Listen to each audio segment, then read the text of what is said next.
أعوذ بالله من الشيطان الرجيم. بسم الله الرحمن الرحيم. الحمد لله رب العالمين، له النعمة وله الفضل وله الثناء والحسن، لا إله إلا هو الحق المبين، والصلاة والسلام على خاتم النبيين المبعوث رحمة للعالمين سيدنا محمد طه الأمين وعلى آله وأصحابه الطيبين الطاهرين ومن تبعهم بإحسان إلى يوم الدين. أما بعد، السلام عليكم ورحمة الله وبركاته. Барлық мақтау Аллахқа тән. Аллах Субхану ва Тағала біздерге шексіз нығмет берді. Осының ішіндегі ең үлкен нығмет бізді мұсылман қылып жаратты. Және де пайғамбарымыз Мұхаммад саллаллаху алейхи саламның үмметі қылды. Осы нығметке біз Аллах Субхану ва Тағалаға сан санақсыз мақтаулар айту керек. Және де әлемге рахмет етіп жіберілген пайғамбарлардың мырзасы, тақуалардың имамы пайғамбарымыз саллаллаху алейхи уассаламға және оның жанұясы мен сахабаларына Аллах Субхану ва Тағаланың сәлемі мен игілігі болсын. Аллах Субхану ва Тағала Құран кәрімде былай дейді: расында Аллах Субхану ва Тағала пайғамбарымыз саллаллаху алейхи саламды өз рахметіне алды. Және де періштелерге оған салауат айтыңдар деп әмір етті. Ей момындар, сендер де пайғамбарға салауат етіп, әлі шынайы ықыласпен оған сәлем етіңдер дейді. Міне Аллах Субхану ва Тағала бізге бұл аятта пайғамбарымызға салауат айтуды міндет етіп жатыр. Яғни бұйырып жатыр. Пайғамбарымызға салауат айту ол құлшылықтардың ең абзалы.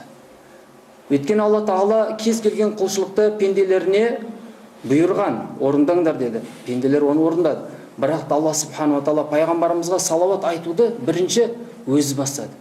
Инналлаху ва малаикатаху юсаллуна аля наби деді. Алла Субхану ва Тағаладан пенделеріне болған салауат ол рахметіне алу. Яғни ол пайғамбарымыз саллаллаху алейхи вассаламды рахметіне алды. Осы салауатты пенделеріне бұйырып жатыр. Содан кейін періштелерге пайғамбарға салауат айтыңдар деп бұйырды. Яғни періштелерден пенделерге болатын салауат истиғфар, Алла Тағаладан кешірім сұрау. Пайғамбарымыз саллаллаху алейхи саламға Жибрил алейхиссалам келіп, кімде-кім саған салауат айтатын болса, оған 70 мың періште истиғфар айтады. Егер де кімге періштелер истиғфар айтатын болса, ол жәннат әхілдерінен болады деген. Сол сияқты момындарға да бұйырып жатыр. Пайғамбарға салауат айтыңдар. Пенделердің бір-біріне салауат айту ол бір-біріне дұға қылу. Міне бұл пайғамбарымызға салауат айту Алла Тағаланың құдіретімен ол бүкіл пенденің күнәсі кешіріледі. Сол сияқты оның беделін арттырады. Негізгі пайғамбарымызға салауат айтудың мағынасы ол пайғамбарымызға Аллахым пайғамбарымызға үлкен бір жоғарғы дәрежені бер деп дұға қылу. Пайғамбарымыз саллаллаху былай дейді: маған салауат айтыңдар. Өйткені сендердің айтқан салауаттарың ол сендерге зекет бергенмен тең дейді. Егер де сендер Алла Тағалаға жалбарып дұға қылсаңдар, уәсилә сұраңдар деді маған. Сонда сахабалар: я Расулалла, уәсилә дегеніміз не деді? Уәсилә дегенім ол жәннаттағы бір үлкен дәреже деді. Оған тек бір ғана адам жетеді. Міне сол адам мен болуды қалаймын деді. Сондықтан да маған уәсилә сұраңдар деді. Пайғамбарымыз саллаллаху алейхи тағы бір хадисінде айтады: кімде-кім маған 10 рет салауат айтатын болса, Алла Субхану ва Тағала ол пендеге 100 рет салауат айтады. Енді Алла Тағала кімге салауат айтса, ол өз рахметіне алады. Міне пайғамбарымыз саллаллаху алейхи саламға салауат айтудың абзалдары. Кімде-кім пайғамбарымызға үнемі салауаттар айтып жүретін болса, көшеде жүрсе де, қайда болса да, ешқандай уақыт белгілемеген. Өйткені бұл зікірлердің бір түрі. Зікір деген нәрсе басқа құлшылықтардан айырмашылық, ол басқа құлшылықта бір белгілі уақытта бір мөлшерлер бар деді. Ал зікір қылудың ешқандай мөлшері де белгіленген уақыты жоқ. Міне салауат айту да ешқандай белгіленген мерзімдері де, уақыттары да, мөлшерлері де жоқ. Егер пайғамбарымызға салауатты көбейтетін болсақ, онда ақырет ісімізді, дүние ісімізді бізге жеңіл болады. Бір яһуди мұсылманға жала жауып, яғни бұл менің түйемді ұрлады деп жала жауады. Оған 4 мұнафық куәлік етеді. Сонда пайғамбарымыз саллаллаху алейхи вассалам бұл түйені жаңағы яһуди әйелге береді. Бұл жаңағы мұсылман адамға қол кесуге бұйырады. Сонда бұл мұсылман дұға қылып: ей Аллахым, менің пәк екенін білесің, бұл менің түйем ғой деп дұға қылады. Сонда пайғамбарымызға келіп: я Расулаллах, менің куәгерім ретінде сен мына түйеден сұрашы дейді. Сонда пайғамбарымыз саллаллаху алейхи вассалам бұл түйеге сенің иең кім дейді. Аллахтың құдіреті бұл түйеге тіл қатып, менің ием осы мұсылман, ал мына яһуди олар жала жауып алып жатыр деді. Сонда пайғамбарымыз бұл мұсылман адамға келіп, түйе саған куәлік ететінде сен не амал істейсің деді. Мен саған жатар кезде 100 рет салауат айтып жататын едім деді. Сонда пайғамбар, міне сен осы маған салауат айтқаның берекеті, Алла субхану ва тағала бұл дүниеде сенің қол кесуінен сақтады, қияметте сені азабынан сақтайды деді. Суфиян Саури, үлкен табиин ғалымдардың бірі, былай дейді: мен қажылыққа бардым. Қажылықта бір адамның Каабаны тауап етсе де, Арафада тұрса да, Минада да тұрса да, Сафа мен Марван арасында жүгірсе, тек пайғамбарымызға салауат айтып жатқанын көрдім дейді. Сонда ол кісінің бері шақырып, пәленше сен неге Алла тағалаға мақтаулар айтпай, дұға қылмай, тек салауатпен шектеліп қалып жатсың дейді. Бұның ерекше бір қиссасы бар деді. Онда маған айтып берші дейді. Мен Харасаннан әкеміз екеуміз осы қажылыққа шықтық. Жолда Куфаға жеткенімізде әкем қатты ауырып қалды. Мен оны емдеуге әрекет қылдым, бірақ та көз алдымда әкем мерт болды. Оның бетін матамен жауып қойдым. Сол біраз уақыттан кейін бетін ашсам, оның жүзі есектің жүзі сияқты болып есек айналып кетті дейді. Ондан қорқып, енді адамдарға әкемнің бетін қалай көрсетемін деп уайымдап отырғанда қатты ұйқы қысып көзім ілініп кетті. Түсімде өте жүзі әдемі, көрікті, киімі тап-таза, аппақ, қош иісті бір кісі келе жатыр. Әкемнің алдына келді, ол бетін ашып, қолымен бір сипағанда, оның жаңағы ұсқын жүзі толған айдай жап-жарық нұр болып кетті. Мен жүгіріп барып етегінен ұстап, сен кімсің өзі? Сонда ол, мені танымайсың ба? Мен Мұхаммад бин Абдулла, маған Құран түскен пендемін деді. Саған жалбарым сұраймын, бұның себебі неде? Не үшін әкемнің жүзі есекке айналып кетті? Осыны айтып берші дейді. Сенің әкең бұл дүниеде рибамен айналысатын еді, өсімқор соның ақшасын жейтін еді. Міне Алла субхану ва тағала өсімқорларды, риба жегендерді жүзін есекке айналдырам деді. Я қияметте немесе осы жерде екеуінің біреуінде оның жүзін есектің жүзіне айналдырам деген еді. Бірақ та Алла тағала осы дүниеде оның жүзін есекке айналдыруын қалады. Бірақ та бұл әкең үнемі маған жатар кезде 100 рет салауат айтатын. Жүзі есекке айналғанда періштелер маған келіп хабар берді.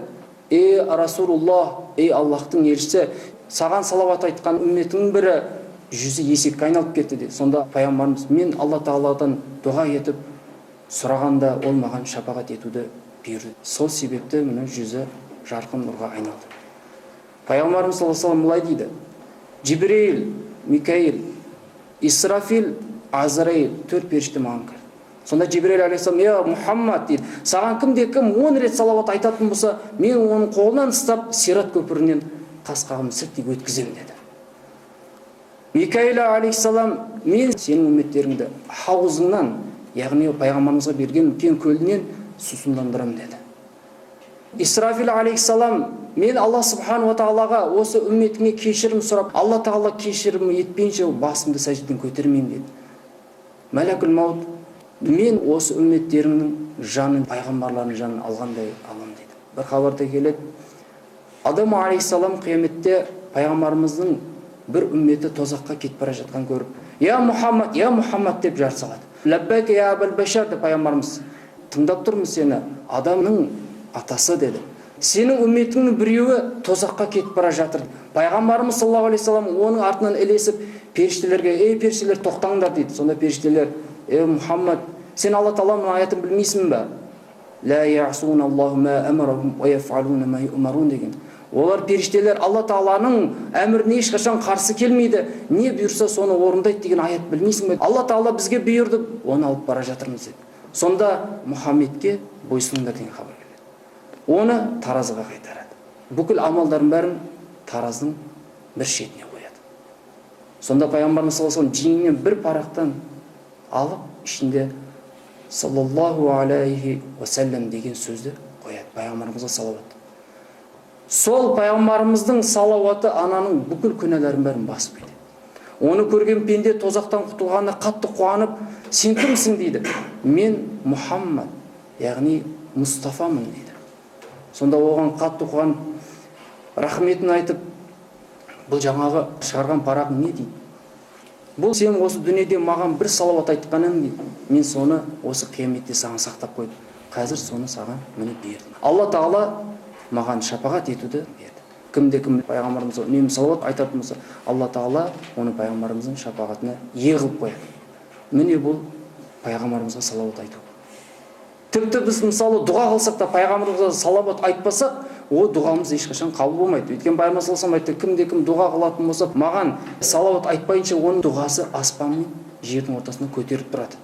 Егер де маған салауат айтатын болса, онда жаңағы тосқауылдан тесіктер пайда болып, оның дұғасы көтеріледі. А егер маған салауат айтпайтын болса, оның дұғасы сол бойы қалып кетеді. Бір салих адам намаз оқып тәшәһүдқа отырғанда пайғамбарымызға салауат айтпай намазын бітіреді. Түсінде пайғамбарымыз саллаллаху алейхи вассалам маған келеді. Сен неге тәшәһүдте отырғанда маған салауат айтпадың? Мен Алла Тағалаға зікірлер қылып, мақтаулар айтып жатып, ұмытып кеттім дейді.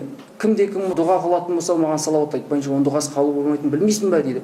Қиямет күні пенде мысалы қандай амалдар келсе де, маған салауат айтпадың, оның салауатының бәрі бір тиын қабыл болмайды дейді. Сондықтан да бұл салауат ғибадаттың абзал деген. Басқа пенделердің ғибадаттары қабыл болмауы мүмкін, бірақ пайғамбарымызға салауат айту қабыл болады деген.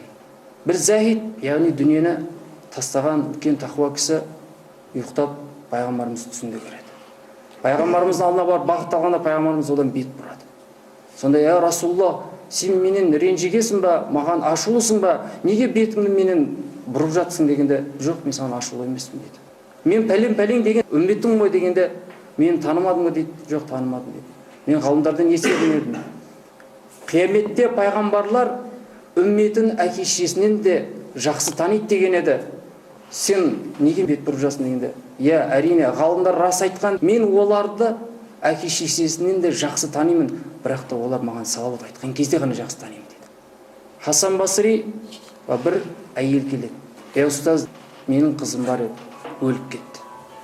Осы қызымды түсімде көру үшін мен не істеймін, маған бір амалдар үйретші, түсімде көрейін. Сонда оған пайғамбарымызға салауат айтуды үйретеді. Ол әйел үйіне кетеді, салауатын айтып жүреді. Күндердің бір күнде қызын түсінде көреді. Қараса, тозақтың киім киіп алған, мойында шынжырлар, аяғы кісендеулі.